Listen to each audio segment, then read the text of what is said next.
O Santos perde para o Inter em plena Vila Belmiro e se complica. Se complica ainda mais na zona de rebaixamento. E o Fluminense? O Fluminense foi até razoável ali, mas também não fez uma grande partida. E o Palmeiras também não. Só que o Palmeiras foi letal. E ganhou do Fluminense lá no Rio de Janeiro. Bom, vamos falar desses dois jogos hoje aqui no vídeo. Like no vídeo, se inscreve no canal, ativa o sininho para não perder nenhuma notificação. Vamos para mais um vídeo.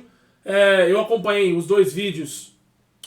Eu acompanhei os dois jogos ontem, né? Foram os dois jogos que eu consegui acompanhar, porque os caras me marcam um monte de jogo praticamente simultâneo, né? O jogo do Palmeiras às 7 da noite, o Corinthians às 7h30, Corinthians e Cruzeiro, Palmeiras e Fluminense às 7 horas. O Santos às 9h30, junto com o Bragantino e Flamengo às 9h30, com Vitória e Sport. Como é que você vai acompanhar tudo ao mesmo tempo? Não dá. Então você tem que escolher um jogo ali no horário e acompanhar, senão... Né, ainda mais eu que já não enxergo direito, aliás, eu não enxergo nada. Já tô com os farol queimado. Vou acompanhar um monte de jogo no tempo, entendeu? Primeiro que eu não tô vendo a tela. Então é só no ouvido aqui, no rádio, enfim, quando passa na televisão, é ouvido. Então, eu sou só um na companhia. Ô CBF, me ajuda aí, pô. Pelo amor de Deus. Mas enfim, vamos lá. Quem marca a tabela aí da CBF podia ajudar nós aqui, né? Bom, mas vamos falar do jogo. Vamos começar falando de Inter e Santos, Santos Internacional na Vila Belmiro. Um jogo onde o Santos não foi mal não, cara. Eu tô vendo muita gente criticar, o futebol do Santos é horroroso e tal. Cara, o Santos não foi tão mal assim não, eu pelo menos achei isso. Claro que o Santos teve oportunidades que você não pode perder. É claro que o Santos marca mal, defensivamente o Santos é complicada a situação, né? Para não dizer outra coisa. Mas, assim, ofensivamente o Santos até que tentou produzir. Teve oportunidade com o Roleiser, teve oportunidade com o Neymar, teve um cruzamento do João Schmidt, teve um passe de 3 vezes do João Schmidt para o Escobar, que ele sai na cara do gol, só que aí ele não tem cacuete de atacante, né? Teve um cruzamento também na cabeça do Neymar, se eu não me engano, do Escobar, que ele não consegue cabecear como ele queria, na frente do Rocher, ele cabeceia nas mãos do Rocher, cabeceia fraco. Mas assim, o problema é que o Inter foi letal também, né? O Santos começa pressionando, tem uma chance com o Roleiser, não faz o gol. Na segunda oportunidade, aí já pro Internacional, o Alan Patrick com uma liberdade absurda, por isso que eu falei da marcação do Santos. Primeiro o Aguirre, né? Ele tem tempo de pensar e solta no Alan Patrick, que tem tempo de escolher o passe. A marcação, sei lá onde estava, ninguém marcou. A zaga do Santos estava mais perdida que segue em tiroteio, né? Então, o Alan Patrick vai e acha o Carboneiro. O Brasão sai do gol desesperado, toma um drible desconcertante do Carboneiro, que fica com o gol aberto para fazer o gol do Santos, o gol do Inter sobre o Santos, melhor dizendo. 1-0 pro Internacional. E aí, cara, o Santos tem a bola, mas tem dificuldade para criar. Tem dificuldade para finalizar. Nos minutos finais, conseguiu pressionar o time do Inter. Mas o Rocher conseguiu segurar a defesa ali atrás, né? Conseguiu segurar e tal. Vai pro intervalo. No segundo tempo, o jogo começa aberto de novo. O Inter também tem as suas oportunidades, o Santos também. Só que aí tem a mão do Escobar, né? Que é a pá de cal. O pênalti, no toque de mão do Escobar, sai um pênalti pro Inter. O Borré vai lá, faz 2-0. E, cara, aí você pensa assim, pô, matou o confronto. Matou o confronto, 2-0. O Inter, inclusive, teve chance de fazer mais. Podia ter feito o terceiro gol nos contra-ataques. Estava sendo muito perigoso o Internacional. O Roger tem o time na mão. Ou voltou a ter o time na mão, né?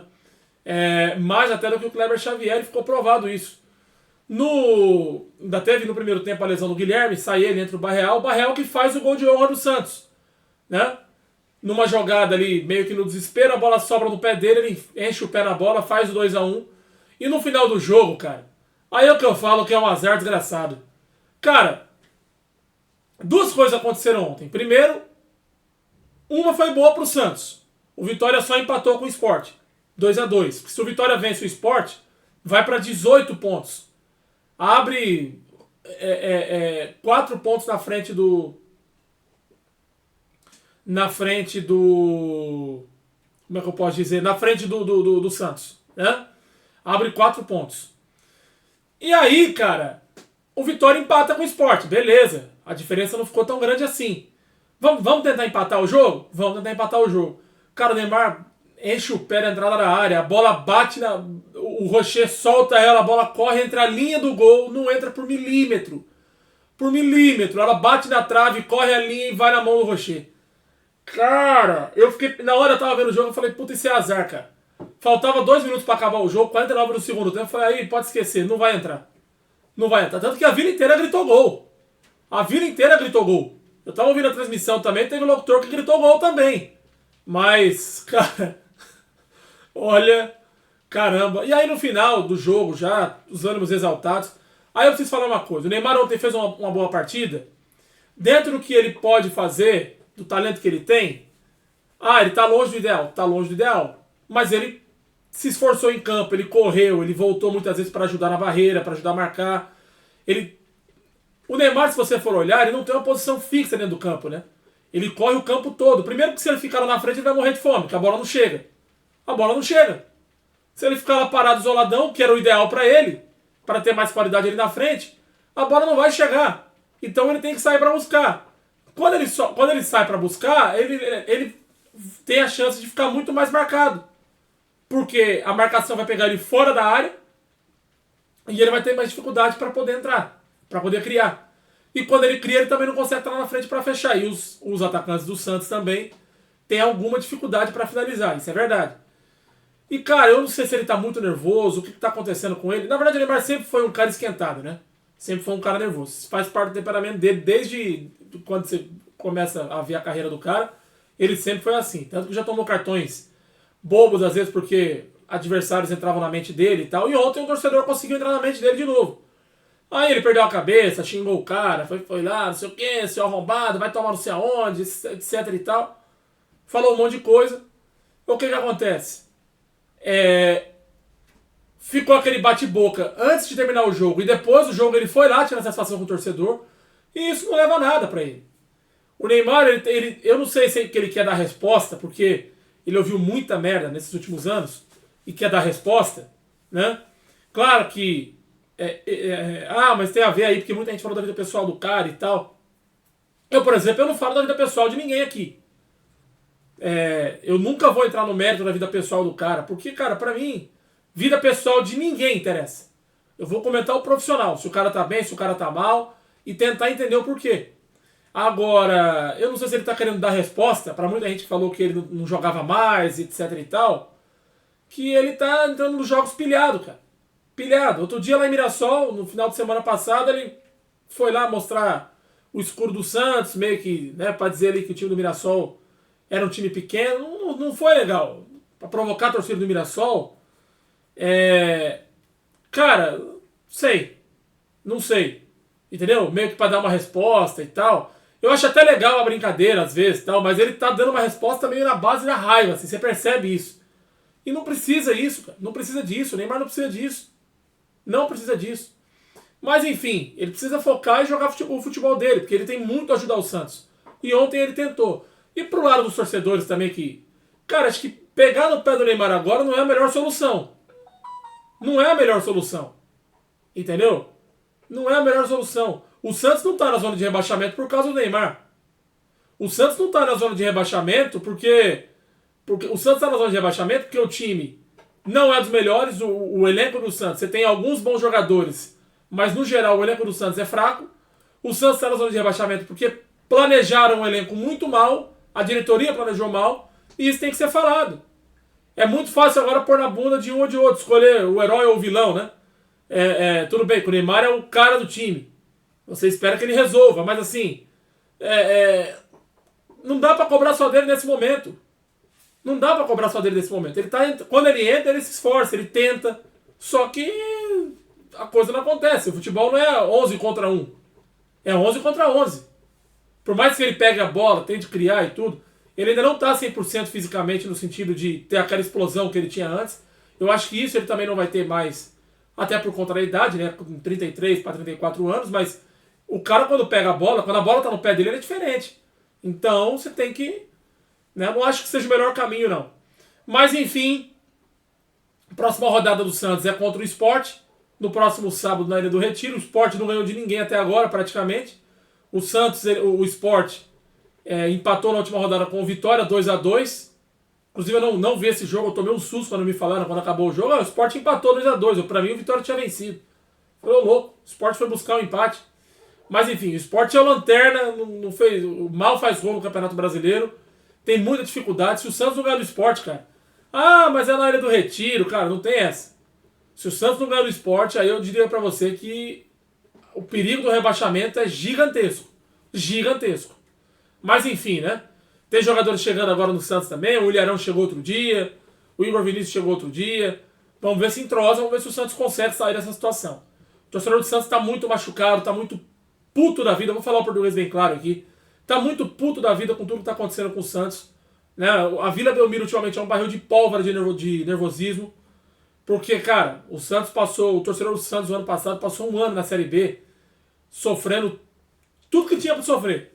Tudo que tinha de sofrer. Então, dá pra entender também essa tristeza, essa revolta do torcedor do Santos. Desde que não seja com violência, né? Ou com agressão, com alguma coisa desse tipo, dá pra entender a revolta do torcedor do Santos também, porque o torcedor tá muito machucado, muito magoado nos últimos anos. Bom, só pra fechar, o Inter pega o Vasco no próximo domingo no Beira-Rio, hein? Então, o Internacional, que vence o Santos por 2-1, engrena aí a sua terceira vitória consecutiva desde a volta, né?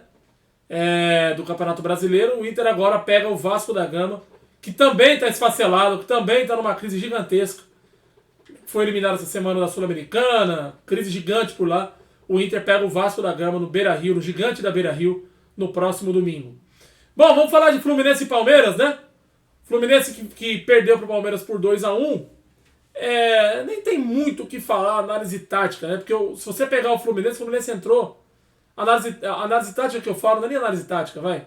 Mas o jogo em si foi um jogo que o Fluminense, até nos primeiros minutos, teve um domínio do jogo. O Palmeiras não conseguiu jogar de novo.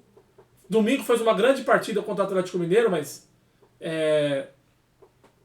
ontem não conseguiu fazer uma grande partida, não conseguiu jogar, teve muita dificuldade. Aí tem o pênalti que o Cano bate, faz 1-0. Só que o Palmeiras é letal. Até eu tava assistindo uma live ontem depois do jogo, ouvi um comentário de um cara falando assim, pô, como é que explica o Palmeiras não jogar nada e conseguir vencer o jogo? Cara, o Palmeiras é insuportavelmente letal pros adversários. Às vezes o Palmeiras não tá bem naquele dia, só que, de repente tem uma ou duas bolas. E os dois gols do Palmeiras ontem, se você for olhar, foi dados pelo Fluminense. O primeiro o Fábio falhou, o grande Fábio falhou. E o segundo gol, um erro do Martinelli, o Vitor Roque sai na cara do gol, finta o Frentes, dribla o Frentes e faz o gol do Palmeiras. A partir dali, o Fluminense já não conseguiu mais jogar, o Palmeiras também administrou o resultado, foi 2-1. Agora, preciso falar uma coisa aqui, hein? Ô, gente, torcedor do Fluminense, você vaiar esse time do Fluminense por conta de 3 resultados negativos. Tudo bem, 3 jogos sem vencer, 3 derrotas consecutivas. Mas depois do que os caras fizeram no Mundial, depois que os caras foram recebidos no aeroporto até outro dia, há uma semana atrás praticamente, e vocês estão vaiando o time do Fluminense, que pegou 3 jogos dificílimos, pegou o líder do campeonato, pegou o Flamengo, pegou o Palmeiras, que são os 3 times aí que tido como difíceis times a ser batidos, né? Difíceis de ser batidos, inclusive. E aí os caras ontem, depois do jogo com o Palmeiras, vaia. O Maracanã tá vaiando os jogadores do Fluminense. Vocês estão com a cabeça onde, gente? Ah, mas o Fluminense, pô, como é que pode? Eu tô revoltado, eu tô puto e tal. Legal. Mas eu não consigo entender uma situação dessa. Eu respeito o descontentamento, você tá no direito de vaiar, você pagou o ingresso e tudo, mas assim, eu discordo. O Fluminense perdeu o seu principal jogador, que é o Arias. O seu principal jogador, o jogador da criação, o cérebro do Fluminense, que era o Arias. Você vai esperar o quê? Que o Canóbio resolva? Que o Cano resolva sozinho, com 36 anos de idade, 37 anos de idade? Você vai esperar o quê? Entendeu? Você perdeu o motor do time, cara. E agora o Fluminense vai ter que ir no mercado atrás de alguém que possa substituir a altura. Se vai achar fácil no mercado, né? Porque o Arias foi um achado do Fluminense também. Ali em 2022. Foi um achado.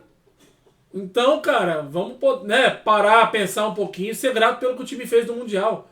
Dos times com mais investimento dos clubes brasileiros, o Fluminense era o que menos tinha investimento. Foi lá e chegou numa semifinal. Perdeu pro Chelsea, beleza, normal. Mas olha a campanha que esse time fez. Ah, vamos então ter que ficar aplaudindo o time até o final do campeonato, mesmo que o time caia? Não é isso. Mas, pô, saber entender o momento, né? Ter paciência. As coisas, eu imagino que as coisas vão se ajeitar. Mas enfim, né? Eu, sinceramente, eu não entendi essa vai. Até o Abel Ferreira comentou isso depois na coletiva, o técnico do Palmeiras. Comentou isso e uma crítica que ele fez muito respeitosa, na minha opinião. Porque realmente... Eu fiquei ouvindo aquela cena ali, daquelas vaias ali, eu fiquei pensando, eu falei, cara, a torcida do Fluminense tá vaiando o time do Fluminense. É isso mesmo? É isso mesmo que eu tô ouvindo? Mas, enfim, né? Bom, então é isso. Falei de Palmeiras e Fluminense, Palmeiras venceu, chega ali pra brigar nas cabeças, né, contra Cruzeiro, contra o Flamengo. O Flamengo venceu o Bragantino, o Cruzeiro empatou com o Corinthians.